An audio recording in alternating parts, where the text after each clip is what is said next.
Good afternoon students.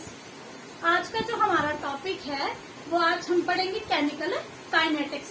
Plus 2 class का ये chapter है और इसके बारे में आज हम पढ़ने जाएंगे। आपको पता है कि आपकी डेली लाइफ में खूब सारे चेंजेस होते रहते हैं। जैसे कि दूध में अगर थोड़ी सी हम क्या डाल दें, कोई खट्टी चीज डाल दें तो वो क्या होगा, केजिन उसका अलग हो जाएगा। ठीक है, लोहे को अगर आप बाहर रखेंगे तो मॉइस्चर और एयर की प्रेजेंस में उसको जंग लग सकता है। ठीक है, अब देखिए दूध में जैसे ही आप नींबू की 2-3 बूंदे डालेंगे क्या होगा, एकदम से केजिन अलग हो जाएगी, है ना। तो वो रिएक्शन एकदम फास्ट हो गया।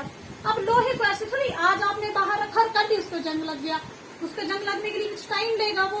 तो कुछ रिएक्शन जो है वो अपनी अपनी स्पीड के साथ प्रोसीड करते, सारे रिएक्शन जो है एक स्पीड के साथ प्रोसीड नहीं करते। कुछ जो 1 मिनट में रिएक्शन हो जाता है, कुछ होने के लिए 2-3 महीने का टाइम लगता है, उससे ज्यादा भी टाइम लग सकता है। ठीक है, तो ये जो केमिकल काइनेटिक्स चैप्टर है ये डील करता है study of rate of chemical reaction की। केमिकल रिएक्शन किस रेट के साथ प्रोसीड कर रहा है, कितना वो स्पीड से हो रहा है, उसके बारे में इस चैप्टर में हम क्या करेंगे, स्टडी करेंगे। ठीक है, केमिकल। ठीक है, अब रिएक्शंस को हमने 3 बेसिस के ऊपर बांटा हुआ है। ठीक है, एक है वेरी फास्ट रिएक्शन जो एकदम से हो जाए, जैसे ही हमने 2 रिएक्टेंट को मिक्स किया प्रोडक्ट आपके पास बाहर आ गया। जैसे कि आपका, जैसे मैंने आपको बताया अभी दूध का फटना, एकदम से क्या हो गया, केजिन प्रोटीन बाहर आ गई। दूसरी आ गई मॉडरेट रिएक्शन। मॉडरेट रिएक्शन, ये मॉडरेट रिएक्शन जो है ये फास्ट रिएक्शन की अपेक्षा थोड़ा ज्यादा टाइम लगेंगे होने में। जैसे कि रिएक्शन है आपके पास पड़ा हुआ है, आपने लिया कॉपर सल्फेट का सोल्यूशन, ये आपने किया भी हुआ, प्रैक्टिकल में बहुत इसको करवाते हैं एक्सपेरिमेंट को। कॉपर सल्फेट का सोल्यूशन लिया, इसमें आपने आयरन का कोई भी आर्टिकल डाल दिया। ठीक है, आप देखेंगे 24 आवर के बाद जब आप दूसरे दिन स्कूल में जाकर के देखते तो क्या होता था, ये ब्लू कलर का होता था और ये सोल्यूशन किसका चेंज बन जाता था, ग्रीन कलर का बन जाता था। ठीक है, तो ये क्या बन जाता है, FeSO4, और कॉपर क्या हो जाता था अलग। तो इस कॉपर को डिस्प्लेस करके इसकी जगह कौन आ जाता है, आयरन आ जाता है। तो इस रिएक्शन को होने के लिए 24 से 48 घंटे का टाइम लगता है। तो ये मॉडरेट स्पीड का रिएक्शन है। ठीक है, तीसरा रिएक्शन जो आपके पास अभी आया वो आया आपका very slow reaction. Very slow reaction, ऐसे रिएक्शन जो होने के लिए 2-3 महीनों का टाइम लेते हैं, मतलब बहुत टाइम ले लेते हैं। ठीक है, इसमें आप क्या करेंगे, वेरी स्लो रिएक्शन में आप क्या देखेंगे, rusting of iron, rusting of iron, rusting of iron. अब यहाँ पे आपने देखा कि देखिए वेरी फास्ट का भी एक एग्जांपल कर लेते हैं। जैसे ही आपने क्या किया, आपने जिंक लिया, इसको एसिड में डाला, तो आपको पता है जिंक सल्फेट बनेगा और एकदम से हाइड्रोजन गैस रिलीज होगी। ठीक है, तो ये वेरी फास्ट, एकदम से जैसे ही आपने जिंक में एसिड डाला या एसिड लिया आपने टेस्ट ट्यूब में, थोड़ा सा जिंक का पीस डाला, क्या होगा उसमें, हाइड्रोजन गैस एकदम से लिबरेट होना शुरू हो जाएगी, है ना। और इसको होने के लिए 24 आवर्स लगेंगे और इसको होने के लिए कई महीनों लगेंगे इस रिएक्शन को होने के लिए। ठीक है, अब क्या है, इसी की स्टडी को, इन स्पीड्स को पढ़ना ही क्या बोलते हैं, केमिकल काइनेटिक्स होता है आपका। ठीक है, तो आज का आपका टॉपिक क्लियर हो गया सभी को कि हम क्या पढ़ेंगे, स्पीड के बारे में पढ़ेंगे कि रिएक्शन के स्पीड से चल रहा है। ठीक है, अब चलिए,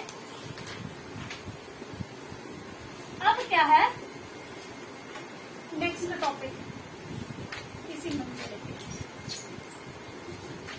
अब क्या है आपका,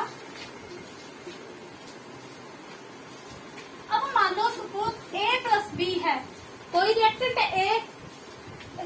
है A और दूसरा रिएक्टेंट है आपका B, दोनों कंबाइन करके आपको एक प्रोडक्ट दे रहे हैं। प्रोडक्ट क्या है आपका C। अब ऐसा भी होता है केमिकल रिएक्शन में कि अगर आप एक रिएक्शन को लेकर के चले ना, तो रिएक्शन ऐसा नहीं है कि रिएक्शन आपका एक ही स्पीड से जो है वो थ्रू आउट चलता रहे।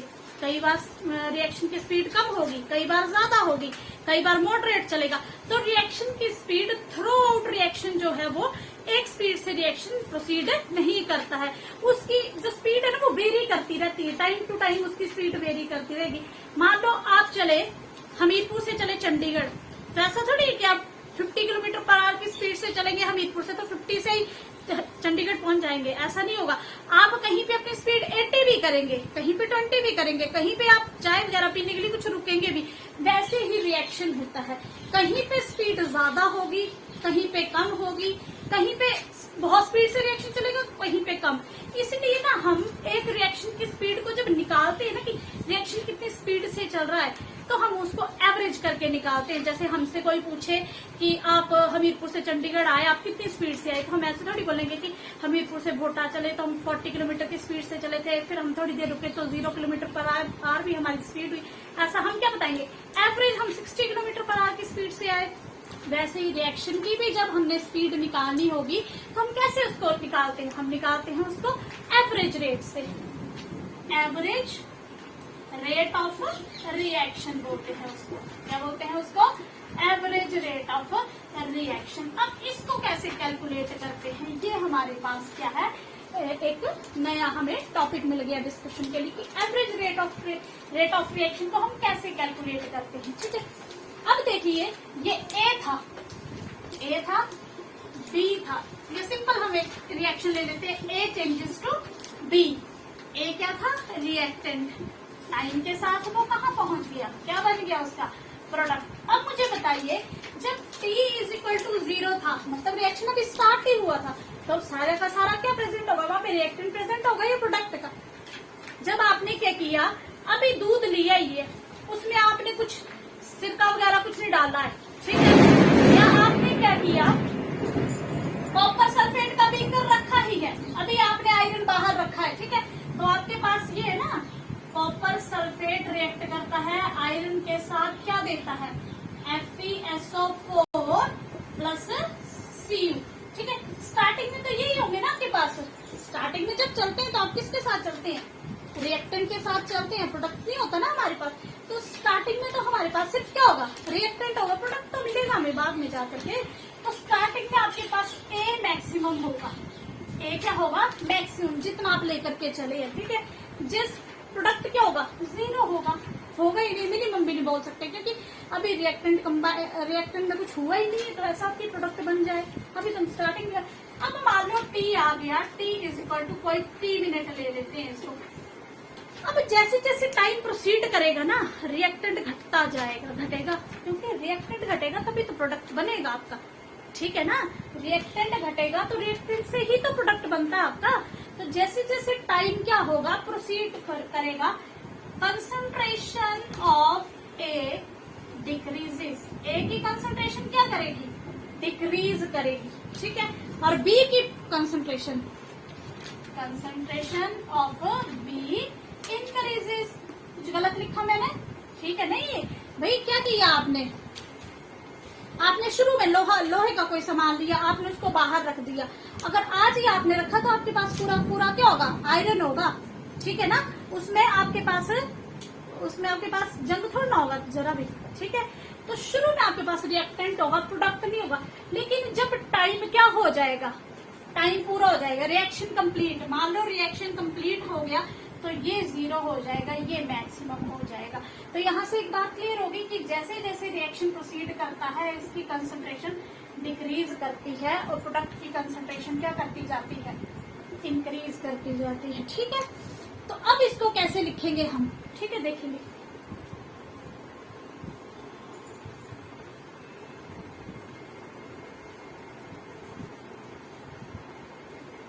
कैसे लिखेंगे हम इसको, जब भी आपको बोलेंगे, मान लो आपके पास एक रिएक्शन है, A moles of A combined with B moles of B, ठीक है, to give C mole of C and D mole of D। मतलब A अमाउंट है, कैपिटल A कोई आपका रिएक्टेंट है, ये रिएक्टेंट है दोनों, ठीक है, और ये क्या बने, प्रोडक्ट बने आपके, ठीक है। तो इसकी ये जो है A, इसकी कंसंट्रेशन स्मॉल A है, B जो है इसकी कंसंट्रेशन स्मॉल B है। अब हम रेट ऑफ रिएक्शन कैसे निकालते, तो रेट ऑफ रिएक्शन किसके बराबर होगा,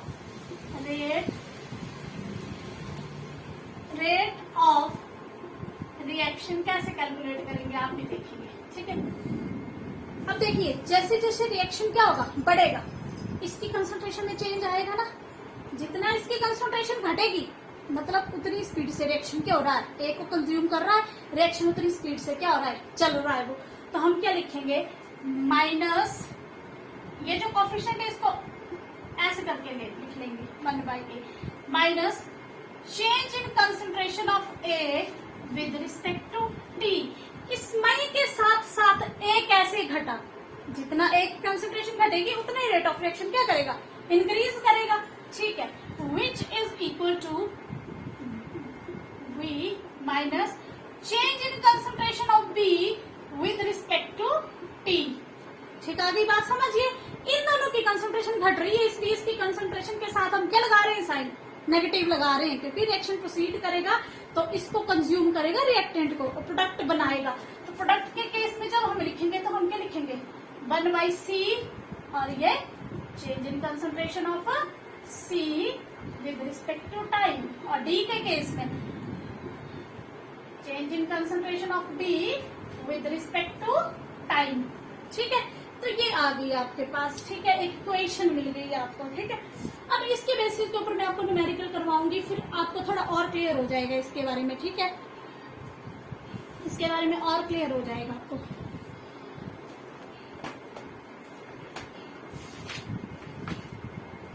ठीक है, लिखेंगे एक न्यूमेरिकल, मैं इसको सारे को साफ करके एक न्यूमेरिकल लिखती हूँ।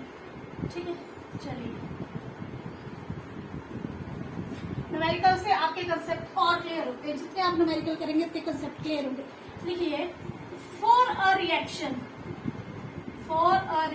रिएक्शन है आपका N2 + 3H2 gives you 2NH3। ठीक है, gives you 2NH3। कौन सा रिएक्शन है ये बच्चे, हैबर प्रोसेस है ये, हैबर प्रोसेस, और इसमें कैटालिस्ट यूज होता है iron in presence of molybdenum. ये दोनों कैटालिस्ट यूज की, finally divided iron in presence of molybdenum, ammonia बनता है इसमें, अमोनिया बनता है। अब इसमें क्या दिया हुआ आप देखेंगे, आप अमोनिया दिया हुआ, इसमें लिखेंगे the rate of change of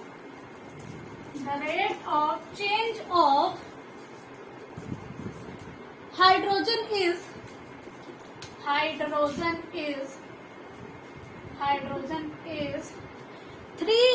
0.3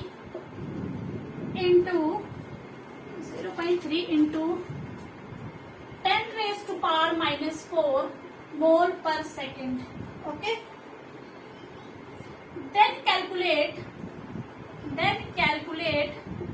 the rate of formation of ammonia.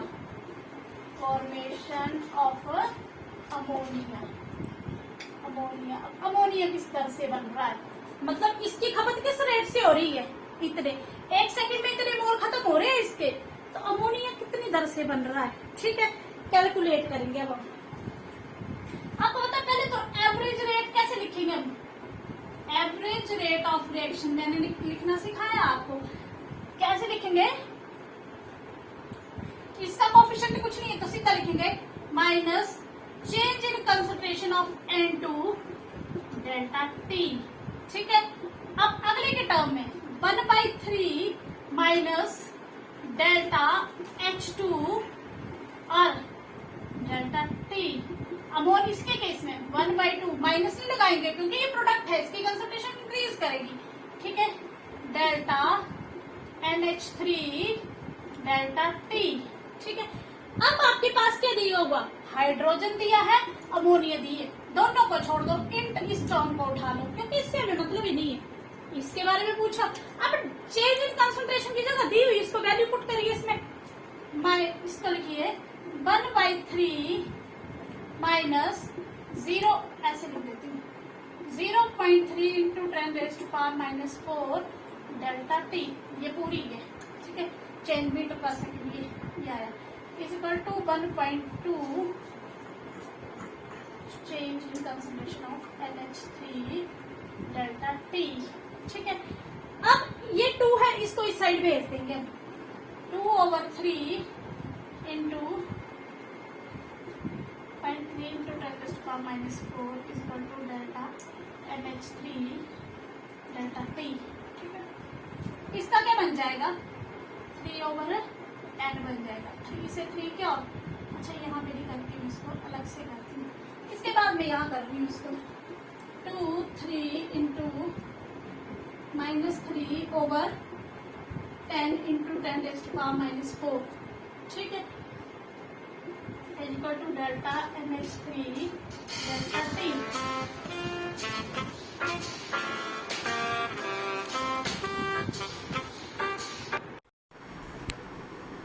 ठीक है, तो यहाँ पे आ जाएगा 3 से 3 क्या हो जाएगा, कट जाएगा। 2 इंटू ये 10 है, ऊपर जाके क्या हो जाएगा -5 हो जाएगा। ठीक है, और ये माइनस, अब देखिए ये अमोनिया है ना। ठीक है, तो इसकी किस में आएगी, पॉजिटिव में लेंगे हम, तो ये इसकी रेट आ गई फॉर्मेशन की अमोनिया की, ये आ गई। ठीक है, चलिए तो नेक्स्ट इससे आगे करते हैं हम।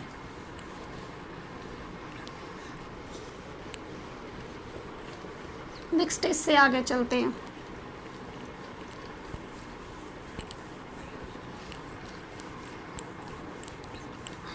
नेक्स्ट है अब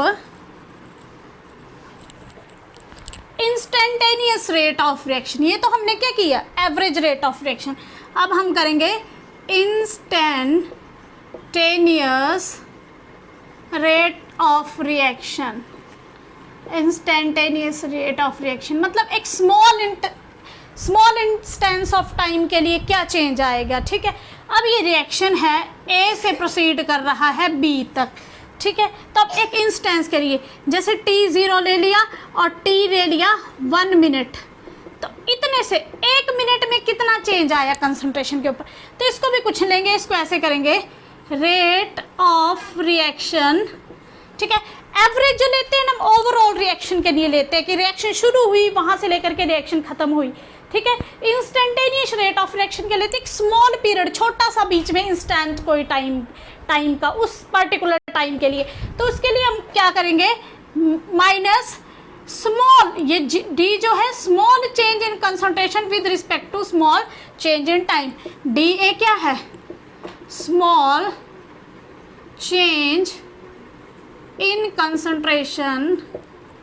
कंसंट्रेशन। डी टी जो है वो क्या है, स्मॉल चेंज इन टाइम। तो ये इंस्टेंटेनियस आ गया। ठीक है, इस सेम वैसे ही क्वेश्चन करने, लेकिन फ़र्क दोनों में क्या है कि एवरेज चलता है रिएक्शन के स्टार्टिंग से लेकर रिएक्शन के एंड तक, और ये इंस्टेंट चलता है कि बीच में छोटे से स्मॉल टाइम पीरियड के लिए क्या रेट ऑफ रिएक्शन चला हुआ है। ठीक है, ऐसे अगर हमें देखना हो ना रेट ऑफ रिएक्शन तो हम एवरेज ही लेकर के चलेंगे, क्योंकि मैंने पहले भी आपको बताया कि रेट ऑफ रिएक्शन कभी भी एक स्पीड से प्रोसीड नहीं करता है। ठीक है, चलिए नेक्स्ट इसके बाद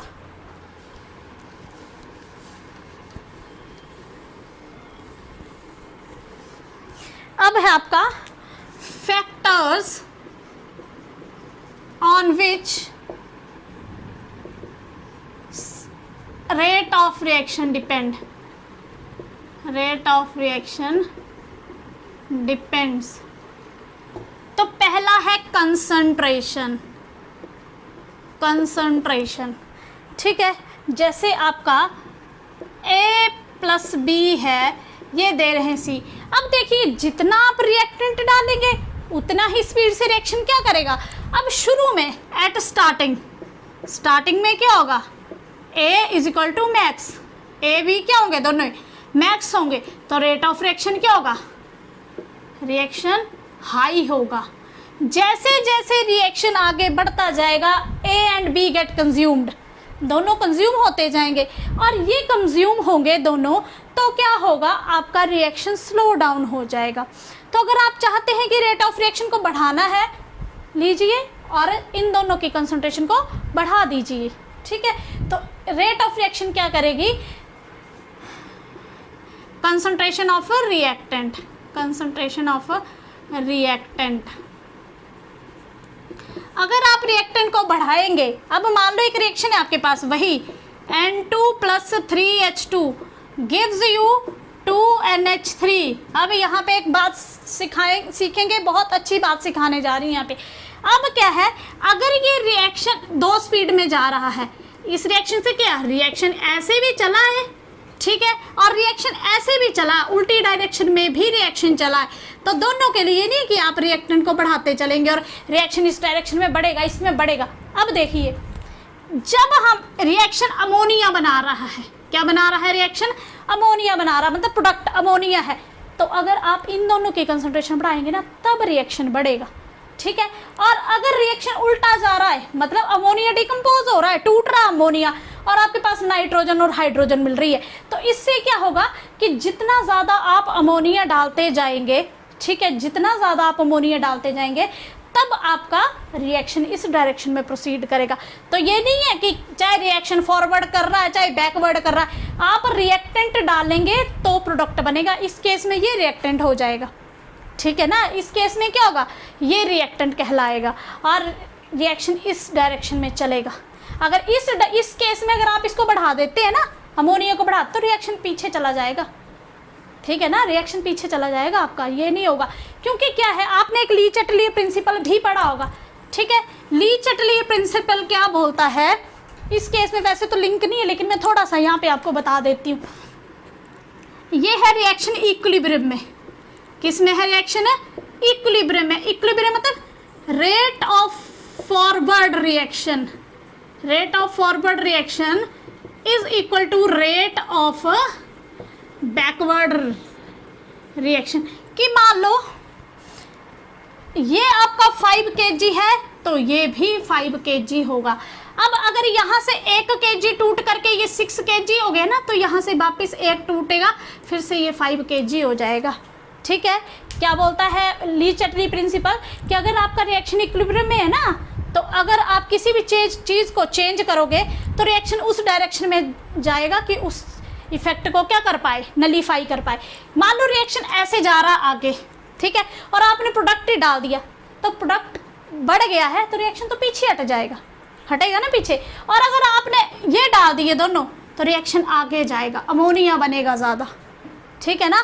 तो आपने क्या करना है, वो लिखना इसमें ये है कि रिएक्टेंट की कंसंट्रेशन इंक्रीज करने पे हमेशा जो है आपका रेट ऑफ रिएक्शन क्या करेगा, इंक्रीज करेगा ऑलवेज। दूसरी बात आ जाइए, दूसरा, बोर्ड छोटा है तो ये बार बार इरेज करना पड़ रहा है, ठीक है। नेक्स्ट देखेंगे, दूसरा आ गया आपका टेम्परेचर। दूसरा क्या आ गया, टेम्परेचर। अब देखेंगे टेम्परेचर का क्या इफेक्ट है, टेम्परेचर का क्या इफेक्ट है। अब देखिए, ये है N2 + 3H2, ठीक है, क्या बनेगा NH3। अब ये अमोनिया का मॉलिक्यूल है, देखते जाएंगे, ये अमोनिया का मॉलिक्यूल है, ये H2 के 3 मॉलिक्यूल हैं, ये 3 बनना क्या है, एक अमोनिया के साथ 3 हाइड्रोजन लगने, ऐसे बनना नहीं इसको, ये। अब देखेंगे रिएक्शन किसी को भी प्रोसीड करने के लिए पुराने बॉन्ड टूटते हैं, these old bond break, old bond क्या करेंगे, सारे के सारे ब्रेक करेंगे, मतलब ये यहाँ से टूटेगा, ये यहाँ से टूटेंगे सारे, तभी तो ये बनेगा, ठीक है। तो इन बॉन्ड को तोड़ने के लिए आपको क्या चाहिए, एनर्जी चाहिए, ठीक है। तो आप जितना ज़्यादा टेम्परेचर देंगे उतना क्या होगा, आप जल्दी आपके बॉन्ड टूटेंगे पुराने, और पुराने बॉन्ड टूटेंगे तो नए बॉन्ड क्या होंगे, ऑब्वियसली जल्दी बनेंगे। तो टेम्परेचर के इंक्रीज करने से हमेशा क्या होता है, टेम्परेचर के इंक्रीज करने से हमेशा रेट ऑफ रिएक्शन क्या करता है, बढ़ता है, ठीक है। चाहे वो एक्सोथर्मिक रिएक्शन हो चाहे एंडोथर्मिक रिएक्शन हो, ठीक है। जब तक इक्विलिब्रियम ना आ जाए, टेम्परेचर को आप बढ़ाते जाइए, रेट ऑफ रिएक्शन क्या करता जाएगा, बढ़ता ही जाएगा। वो अलग कहानी है, वो ली चटली प्रिंसिपल वाली कहानी आ जाएगी कि एंडोथर्मिक के केस में क्या होगा, एक्सोथर्मिक के केस में क्या होगा, वो आप +1 में केमिकल इक्विलिब्रियम चैप्टर में है वो सारा। लेकिन केमिकल रिएक्शंस में आप इतना जानेंगे कि जब तक इक्विलिब्रियम अटेन नहीं हो जाता, चाहे वो एक्सोथर्मिक रिएक्शन हो चाहे endothermic reaction, whether it is exothermic और एंडोथर्मिक और exothermic reaction, rate of reaction increase on increasing the temperature because heat consume to break these bond, और जितनी जल्दी बॉन्ड टूटेंगे पुराने नए बॉन्ड बनेंगे, ठीक है, ठीक है। चलिए प्रोसीड करते हैं आगे। तीसरा टॉपिक है हमारा कैटालिस्ट। कैटालिस्ट, कैटालिस्ट क्या है? अ substance which increase the rate of reaction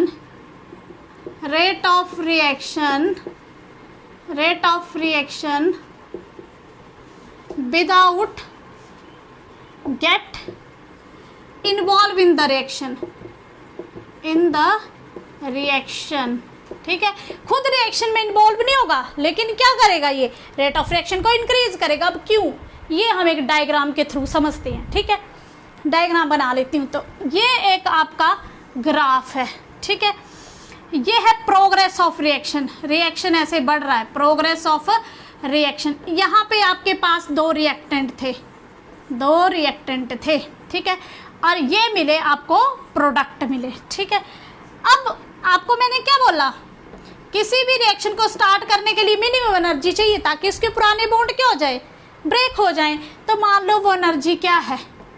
ये है threshold energy. Minimum energy required to start the reaction. Minimum energy require to start reaction.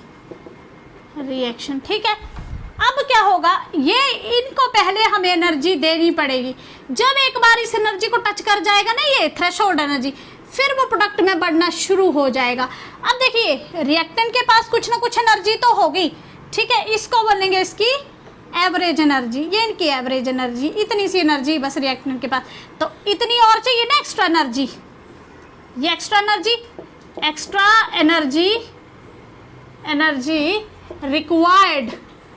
required by reactant to get converted into product, और इसी को बोलते हैं activation energy. क्या बोलते हैं? Activation energy. तो आपका जो ये कैटालिस्ट है ना, इसी एक्टिवेशन एनर्जी को लो करता है। Catalyst lower this activation energy, इसी एक्टिवेशन एनर्जी को कम करता है। ठीक है, जैसे ये चला होगा ना, तो अल्टरनेट पाथ प्रोवाइड करेगा ये। ठीक है, ET यहाँ आ जाएगी और इतनी सी एक्टिवेशन एनर्जी रह जाएगी विदाउट कैटलिस्ट, तो रिएक्शन जल्दी प्रोसीड हो जाएगा। ठीक है, ओके, तो आज के लिए इतना ही रखते हैं हम। ओके।